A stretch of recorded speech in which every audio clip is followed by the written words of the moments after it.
வணக்கம் நண்பர்களே! வாழ்க வளமுடன். பரமத்தி வேலூரிலிருந்து சந்திரன் பேசுகிறேன். பராசர ஆன்லைன் அஸ்ட்ரோ டிவி நேயர்கள் அனைவருக்கும் வணக்கம்.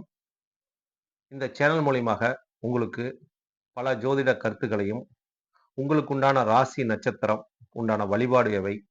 உங்களோட அதிர்ஷ்டம் எவை? அப்படிங்கிற ஒரு கருத்தை எல்லாம் உங்கள் ராசி ரீதியாகவும், நட்சத்திர ரீதியாகவும் இந்த சேனல் வழியாக இதுவரைக்கும் நான் பதிவிட்டிருக்கேன் நண்பர்களே. அனைவரும் போய் அத நீங்க பாருங்க, கேளுங்க. கேட்டுவிட்டு உங்களுக்கு கருத்தை இந்த உங்களோட கேட்டுவிட்டு உங்களோட கருத்துக்களை கமெண்ட் பாக்ஸில் பதிவிடுங்கள். அ பதிவிடும்போது எனக்கு அது ஏதாச்சும் ஒரு சந்தேகம் உங்களுக்கு இருந்தா கூட அத பதிவிட்டீங்கன்னா, மீண்டும் அந்த அதுக்குண்டான ஒரு ஆய்வை உங்களுக்கு நான் தருகிறேன் நண்பர்களே. அடுத்ததாக இன்றைய ஒரு தலைப்பாக, அதாவது மகாபாரதமும், நவகிரகமும். இந்த மகாபாரதமும், நவகிரகத்துக்கு உள்ள ஒற்றுமை என்ன? அப்படிங்கிற ஒரு தன்மையே இன்றைய ஒரு காலகட்டத்துக்கு சில பேத்துக்கு தெரியாம கூட இருக்கலாம். இந்த மகாபாரத கதை விஜய் டிவி மூலியமாக மிக பிரபலமாக பேசப்பட்ட ஒரு நிலை. அத பார்த்து நெறைய பேர் அந்த மகாபாரதம் எப்படி இருந்துச்சுன்னு உணர்ந்து நான்லாம் விஜய் டிவி பார்த்து தான் மகாபாரதத்தை உணர்ந்தேன். அப்படிங்கிற ஒரு தன்மையெல்லாம் அதோட உண்மையான தத்ரூவமாக அந்த கதாபாத்திரங்கள்லாம் நடிச்சாங்க என்று தான் சொல்ல வேண்டும். அந்த மாரி ஒரு தருவாயில இந்த ஜோதிட ரீதியாக, ஜோதிட சாஸ்திரம் சொல்லப்பட்ட மகாபாரதத்துக்கும், ஜோதிட சாஸ்திரத்துக்கும் ஏதாச்சும் ஒரு ஒற்றுமை இருக்குதா? ஒரு நிகழ்வு இருக்குதா? என்று பார்க்கும்போது, நான் ஜோதிட சாஸ்திரத்தில உணர்ந்த ஒரு நிலையும், அதில் இந்த கதாபாத்திரத்துக்கும், நவகிரகத்துக்கும் உள்ள ஒற்றுமையும், ஒரு நிலைப்பாட்டை இங்க உங்களிடத்தில் நான் பகிர்ந்து கொள்கிறேன் நண்பர்களே. அப்ப இந்த மகாபாரதத்தில் முதலாக வரக்கூடிய நபர்கள் யார் என்று பார்க்கும்போது, தர்மர் தான் முதலாக வரக்கூடிய நபரே. இப்ப தர்மரோட நிலைப்பாடு என்ன? தர்மத்தை பேசுவது, தர்ம நிலைப்படி வாழ்வது, சொல்லை காப்பாத்துவது. அவர் ஒரு ஒழுக்க சீலனாக வாழ்ந்தார் என்பது அவரோட அடையாளம். அது எல்லாத்துக்கும் தெரியும். ஏன்னா, சூதாட்டத்துல கூட தன்னோட வார்த்தையை அவங்க கட்டுப்படுத்தணும் அப்படின்னு சொல்லிட்டு, அத மீறாம அத செயல்பட்டு தன் நாடே அழிஞ்சு, தன் தம்பிகளையும், தன் மனைவிகளையும் இழந்ததுக்கு அப்புறம் கூட, அவர் ஒரு பேச்சு மாறாம இருந்தார் என்பதை அனைவருக்கும் அது தெரிந்த ஒரு விஷயம் தான். இப்படி கூட ஒரு மனிதன் இருப்பானா? அப்படிங்கிற ஒரு உணர்வை அங்க சுட்டிக்காட்டக்கூடிய இடம் அந்த தர்மரோட நிலைப்பாடு. அப்ப அந்த தர்மருக்கு உண்டான ஒரு கிரகத்தோட காரகத்துவம் எது வருதுன்னு பார்த்தீங்கன்னா, குரு பகவான். ஒரு ஜாதகத்தில் குரு பகவானும் அவரு எப்பயுமே ஒழுக்க சீலனாக இருப்பார். குரு பகவான் பிறருக்கு உபதேசம் பண்ணுவார். சொன்ன சொல்லை காப்பாற்றுவார். ஒரே நிலையில் இருக்கக்கூடிய தன்மை. அப்ப தர்மருக்கு அந்த குருவின் அனுகிரகத்தின் மூலமாக அவருக்கு அந்த ஆற்றலும் கிடைத்தது.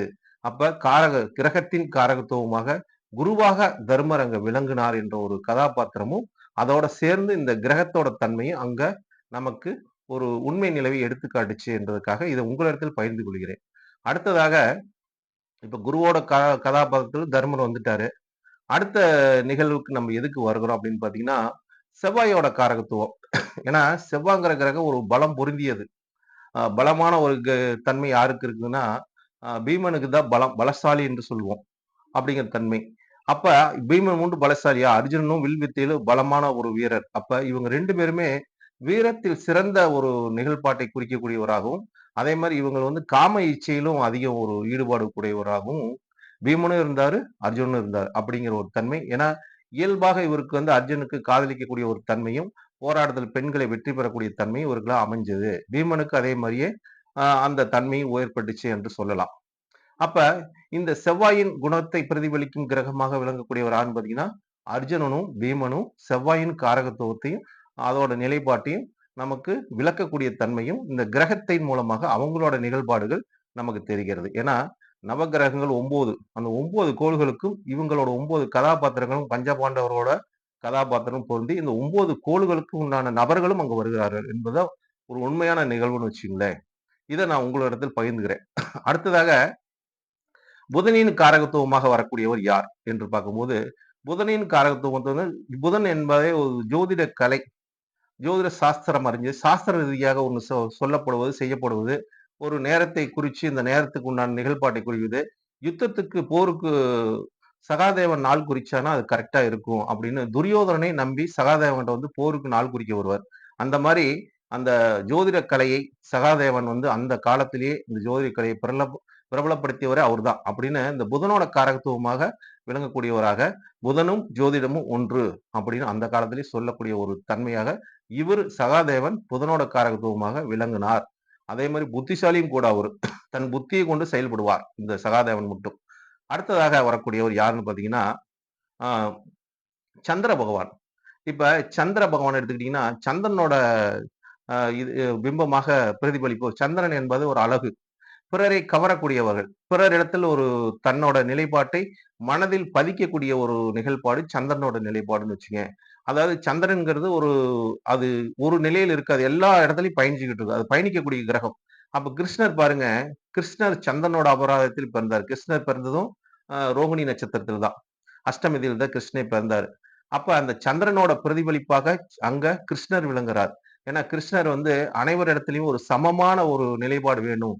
சமமான ஒரு நிலை இருக்கணும் அப்படின்னு அனைவர் மனங்களில் இடம் பிடித்தவர் என்று பார்க்கும்போது அங்க கிருஷ்ணர் அப்படின்னு எடுத்துக்கலாம். அப்ப சந்திரனோட ஒரு பிரதிபலிப்பாக ஒரு விளங்கக்கூடியவராக சந்திரனின் காரகத்துவத்தை முழுமையாக அர்ப்பணிச்சு அந்த நிலைப்பாட்டில் வாழ்ந்த நபர் என்று பார்க்கும்போது கிருஷ்ணர் அங்க அவதரிச்சார் என்றே சொல்ல வேண்டும். இப்ப அடுத்து சூரியனின் காரகத்துவத்துக்கு யார் வரான்னு பாத்தீங்கன்னா, இது எல்லாத்துக்கும் தெரிஞ்ச விஷயம் தான். ஏன்னா, சூரியனோட புத்திரனாக வரக்கூடியவரே கர்ணன் தான். ஏன்னா, குந்தி தேவியோட ஒரு தவறான ஒரு புரிதலினால், ஒரு இவருக்கு நமக்கு வரம் கிடைக்குமா என்று ஒரு சந்தேகத்தில் கேட்டதுனால, அந்த சூரிய பகவான் தன் கேட்ட வரத்தை அப்படியே குடுத்துர்றாரு. அப்படின்னு சொல்லி அந்த குழந்தைய வரமாக குடுத்து, அந்த குழந்தைய அந்த காலகட்டத்தில் இவங்க வளர்க்க முடியாம ஒரு ஆத்துல விடக்கூடிய தன்மைலாம், கர்ணன் என்ற ஒரு காரகத்துவத்தின் வழியாக வரக்கூடியது. சூரியனோட காரகத்துவம் கர்ணனாக அங்கு பிரதிபலித்தார். அதே மாரி அவர் குடைவள்ளலாக திகழ்ந்தார். புண்ணியத்தை அதிகமாக சேர்த்தார் என்று ஒரு நிலைப்பாடு. அவரோட சேரக்கூடிய இடம் சரியில்லாத போனனால், அவரோட ஒரு கதை அந்த மாரி இருந்துச்சு நமக்கு. ஆனா கர்ணனோட ஒரு தன்மையான ஒரு நிலைப்பாடு, குடைவள்ளலாக திகழ்ந்தார் என்ற ஒரு நிலைப்பாடு அனைவருக்கும் தெரியும். அப்ப சூரியனோட ஒரு காரகத்துவமாக கர்ணன் அங்க அவதரித்தார் என்று ஒரு நிலைப்பாடு இருக்குது. இப்ப நம்ம குரு வந்துட்டோம், செவ்வாய் வந்துட்டோம், சூரியன் வந்துட்டோம், சந்திரன் வந்துட்டோம், புதன் வந்தாச்சு. அடுத்ததாக நமக்கு வரக்கூடிய கிரகம் எதுன்னு பார்க்கும்போது சுக்கிரன். சுக்கிரன் யாரு அப்படின்னு பார்த்தா கலைக்கு அதிபதி. காமத்துக்கு அதிபதியே அவர்தான். கலஸ்தர காரகன் என்று சொல்லக்கூடிய கிரகமும் சுக்கிரன் தான். பெண்ணாக வரக்கூடியவர். அழகு அழகை வர்ணிக்கக்கூடிய இடத்தில் சுக்கிரனாக இருக்கிறதுனால, அங்க அழகு என்று தேவதையாக வர்ணிக்கக்கூடியவராக பாஞ்சாலியாக திகழ்ந்தார். இப்ப சுக்கிரன் என்பது ஒரு கலஸ்தரம். அப்ப கலஸ்தரங்கும் போதே சுக்கிரன் வந்து பாஞ்சாலியாக அங்க அவதரித்தார். அவதரிக்கும்போது அவரோட அவதாரம் என்ன அப்படின்னு பார்க்கும்போது, பஞ்சபாண்டவர்கள் 5வருக்கும் அவர் வந்து மனைவியாக வாழ்ந்தார் என்ற ஒரு நிலைப்பாடு அங்க இருக்குது. அதனாலதான் இன்றைக்கெல்லாம் ஜாதகத்துல நம்ம வந்து சுக்கிரன் 7ல இருந்தா கலஸ்தர தோஷங்கிறோம். சுக்கிரனோட 1க்கு மேற்பட்ட கிரகங்கள் சேர்ந்தாலும், பாவகிரகம் சேர்ந்தாலும் அதோட தன்மையை அதிகரிக்கும் என்ற ஒரு நிலைப்பாடு. சுக்கிரன் நீசமானாலும் அவங்களுக்கு அந்த தன்மை அதிகரிக்கும் என்ற ஒரு நிலைப்பாடு சொல்கிறோம். அப்ப சுக்கிரனின் காரகத்துவமாக விளங்கியவர் பாஞ்சாலி அவர்கள். பாஞ்சாலிக்கு நடந்த ஒரு நிகழ்வுக்காக தான் அந்த பழிவாங்கும் ஒரு தோரணையே உருவாச்சு என்ற நிலைப்பாடு அனைவருக்கும் தெரியும். இது அந்த பாஞ்சாலியோட ஒரு தன்மையை அங்க விளங்கக்கூடியது சுக்கிர பகவான். அடுத்ததாக 7வது கிரகமாக வரக்கூடியது எதுன்னு பாத்தீங்கன்னா சனி பகவான். இந்த சனி பகவான் தாங்க அந்த மகாபாரத்தோட ஒரு நிகழ்வுக்கு ஒரு பழிவாங்கும் ஒரு எண்ணமும், அதாவது சனி வந்து சண்டை போட தெரியாது. சாணக்கியத்தனம் என்று சொல்லக்கூடும். சாணக்கியத்தனத்தை பிரதிபலிப்பாக விளங்கக்கூடியவராக அங்க சனி என்ற ஒரு கிரகம் சகுனியாக வந்துச்சு. சூதாட்டத்தில் சனிலாம் வந்து ஒரு வல்லவர். அதாவது தேர்ச்சி பெற்றவர். சூதாட்டத்திலாம் அவர மிஞ்ச ஆள் கிடையாது. அப்படிங்கிறது இதுக்கெல்லாம் வந்து ஒரு கெட்டிக்காரத்தன்மையான தன்னோட புத்திய சாதுரியத்தனத்தை யூசி சகுனி வேலையை பார்க்கக்கூடியது. அதனால தான் இன்னைக்கு சொல்லுவோம். "சகுனி ஏன்டா வேலைய பார்க்குற?" அப்படிம்பாங்க. சகுனி வேலை பார்த்து ஏன்டா ஒரு இதுக்கு துரோகம் செய்ற அப்படிங்கிற மாரி அந்த சகுனிங்கிறது கிரகமாக பிரதிபலித்தவர் சகுனி. அப்ப சனி பகவானுக்கு சகுனி வந்துட்டாரு அங்க. அவரோட காரகத்துவம் அவருக்கு தெரியும். ஒரு கால சண்டி சண்டி நடப்பது அப்படிங்கிற ஒரு தன்மை. எப்பயுமே கருப்பு உடைய தான் அணிஞ்சுகிட்டு இருப்பாரு. சனியோட தன்மை பார்த்தீங்கன்னா, அனைவருக்கும் அது தெரிஞ்ச விஷயம். மகாபாரதத்துல சனியோட கதாபாத்திரம் மிக பிரம்மாண்டமான ஒரு கதாபாத்திரம். அவரு தான் எல்லாத்துக்கும் காரணமே அப்படிங்கிற ஒரு தன்மை. சனியும், கிருஷ்ணர் தான் ரொம்ப காரணமாக இருப்பார்கள் என்ற ஒரு நிலைப்பாடு இருக்குது. அடுத்ததாக ரா ராகுவின் அம்சமாக விளங்கக்கூடியவர் யாருன்னு பார்த்தீங்கன்னா, ராகு என்பது அபகரிக்கும் குணமுடையவர்கள். ராகு என்பது அபகரிக்கும் குணமுடையவர்கள். அப்ப மகாபாரதத்துல அபகரிக்கும் குணமுடையவராக யார் விளங்குனார்ன்னு பார்த்தீங்கன்னா, துரியோதனன். தன் தன் சகோதரன்கிட்ட இருந்து தன்னோட நாட்ட அபகரிக்கணும். தனக்கு சகோதரனுக்கு ஒரு ஒரு படி இடம் கூட, ஒரு சென்ட் இடம் கூட குடுக்கக்கூடாது. ஒரு வீடு கூட குடுக்கக்கூடாது என்று அபகரிக்கும் குணமுடையவராக, பழிவாங்கும் எண்ணமுடையவராக திகழ்ந்தார் துரியோதனன். துரியோதனனின் ஒரு அம்சமாக விளங்கியவர் யாருன்னு பார்த்தீங்கன்னா, ராகுவின் அம்சமாக துரியோதனன் விளங்கினார். அதனால தான் ராகுவுக்கு வந்து எப்பயுமே அபகரிக்கும் எண்ணம். பாற்கடலை கடையும்போது முதல் முதல் அமிர்தத்தை வரும்போது, அந்த அமிர்தத்தை வந்து முதல் எடுத்த நபரே ராகு தான். அதனால தலை துண்டிக்கப்பட்டுச்சு. என்ற ஒரு நிலைப்பாடு அனைவருக்கும் தெரியும். அது மாதிரி ராகுவோட குணத்தை பிரதிபலிச்சு துரியோதனன் இருந்தார் அப்படிங்கிற ஒரு தன்மை. அடுத்தது 9வது கிரகமாக வரக்கூடியது கேது பகவான். கேதுவோட ஒரு தன்மை விளங்கக்கூடிய யார் வந்தான்னு பார்த்தா நகுலன். நகுலனுக்கு இந்த மருத்துவ குணமெல்லாம் இருக்கும். குதிரையோட ஒரு பாசத்தை அறிந்தவர். குதிரைகளை வச்சு அவருக்கு ஒரு அதாவது வாயில்லா ஒரு ஜீவனை வச்சு எப்படி இது பண்ணணும், வழி நடத்தணும் என்ற ஒரு நிலைப்பாட்டையும், அதே மாதிரி மருத்துவத்தில் அவர் ஒரு மருத்துவத்துக்கு உண்டான ஒரு கிரகமும் கேது தான். ஜாதகத்திலே அதே மாதிரி தான். அந்த அவங்களுக்கெல்லாம் அந்த போர்க்களத்தில் எல்லாத்துக்கும் காயமாயிரும். அந்த காயத்தை எல்லாம் ஒரு சரி செய்யக்கூடிய ஒரு மனிதராக நகுலன் விளங்கினார். நகுலன் மருத்துவத்தில் ஒரு சிறந்த ஒரு நிலைப்பாட்டை அங்கு குறிக்கிறது. மற்றவங்களுக்கு ஒரு தக்க சமயத்தில் அவங்களோட காயத்தை தீர்க்கக்கூடிய ஒரு மருந்தை கண்டுபிடிக்கக்கூடிய வல்லமையும், அவரோட கைப்பட்ட குணமாகக்கூடிய ஒரு சாஸ்திர ரீதியான உண்மையின் நிகழ்வும் கேதுவுக்கு உண்டு. அதனாலதான் அந்த நகுலனு கேதுவாக விளங்கினார். இப்ப இந்த இந்த கதையில பாருங்க, மகாபாரதமும் நவகிரகமும் பாத்தீங்கன்னா, இந்த 9 நவகிரகங்களும் இந்த 9 கதாபாத்திரமும் மகாபாரதத்துல முக்கியமான நிகழ்பாடு. இப்ப நம்ம இதெல்லாம் இப்ப ஜோதிட சாஸ்திரம் ஒரு சிலர் பொய்யுங்கிறாங்க. ஒரு சிலருக்கு மேல அதுக்கு அதிகமான நம்பிக்கைலாம் இருக்குது. இப்ப அந்த காலத்தில் இதெல்லாம் இவங்கெல்லாம் தெய்வ அம்சத்தில் பிறந்தவங்க. வரத்தினால் பிறந்தவங்க அத்தனை பேருமே. அப்ப இவங்களோட நிகழ்பாடும், இந்த நவக்கிரகங்களோட செயல்பாடுகள் எப்படி அவங்களுக்கு பொருத்தமாக வந்திருக்குது.